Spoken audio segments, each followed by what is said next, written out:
एकांत में बैठना, एक तरफ जाना और मन लगाकर सोचना कि क्यों आप इस बिजनेस में आए थे, वो कौन सी जरूरतें थी, वो कौन सी इच्छाएं थी, वो कौन से सपने थे जो हम इस बिजनेस में लेकर आए थे। उनको याद कीजिएगा और फिर अपने आप से जवाब पूछिएगा, क्या वो सपने पूरे हो गए हैं?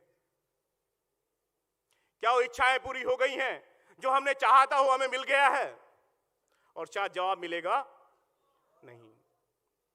फिर एक सवाल और पूछना अपने आप से एकांत में बैठकर। वो सवाल ये कि जो हम पहले कर रहे थे, चाहे नौकरी कर रहे थे या किसी छोटे बिजनेस में थे या किसी प्रोफेशन में थे, जो भी हम पहले कर रहे थे उसके बावजूद हमने सेफ शॉप बिजनेस को अपनाया था। अगर हम वापस चले जाते हैं उसी बिजनेस के अंदर, उसी प्रोफेशन के अंदर, उसी जॉब के अंदर, तो क्या जो हमारी जरूरतें हमें इस बिजनेस में लेकर आई थी, जो इच्छाएं हमें इस बिजनेस में खींच लाई थी, जो सपने हमने संजोए थे इस बिजनेस में आने से पहले और बिजनेस में आने के बाद, क्या वो वहां से पूरे हो सकते हैं? क्या उस नौकरी से वो इच्छाएं पूरी हो जाएंगी, वो सपने पूरे हो जाएंगे? क्या उस दुकान जो आप पहले करते थे और आज बंद करके आ गए इस बिजनेस के अंदर, क्या उससे हो जाएंगे? अगर पहले नहीं हुआ तो अब कैसे हो जाएगा? तो आपको जवाब मिलेगा कि जो हम पहले करते थे अगर उसी में वापस चले गए तो हमारे सपने मर जाएंगे, हमारी इच्छाओं को दबाना सीखना पड़ेगा, हमें अपनी जरूरतों के साथ कंप्रोमाइज करना पड़ेगा।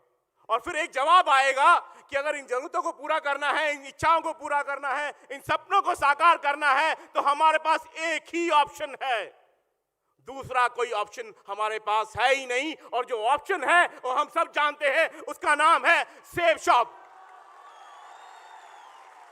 सेफ शॉप के अलावा कोई ऑप्शन नहीं है अपने सपनों को पूरा करने का। अगर है तो मुझे बताइए, अगर है और सेफ शॉप से आसान है तो मुझे भी बताइए। है तो फिर सोचिएगा कि जिस बिजनेस की में मैं हूं, आज बुरे दिन चल रहे हैं, अच्छे दिन नहीं है, मैं स्ट्रगल कर रहा हूं, मेरे बुरे दिन चल रहे हैं, मैं डाउन हूं, लेकिन अगर बाहर निकल गया तो फिर तो जिंदगी ऐसी निकल जाएगी ना। जिंदगी में हम यही करने आए थे क्या?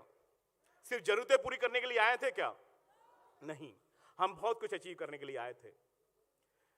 दोस्तों, ऐसा होता क्यों है? उस सिचुएशन से, उस टफ सिचुएशन से, उस टफ टाइम से बाहर तो हम तब निकलेंगे ना जब हमें पता हो कि ये बुरे दिन आए क्यों हैं, ऐसा हमारे साथ क्या हुआ है, हमने ऐसी क्या गलती की है जिसकी वजह से हम बिजनेस में डाउन मूवमेंट्स फेस कर रहे हैं। ये जानना तो जरूरी होगा ना।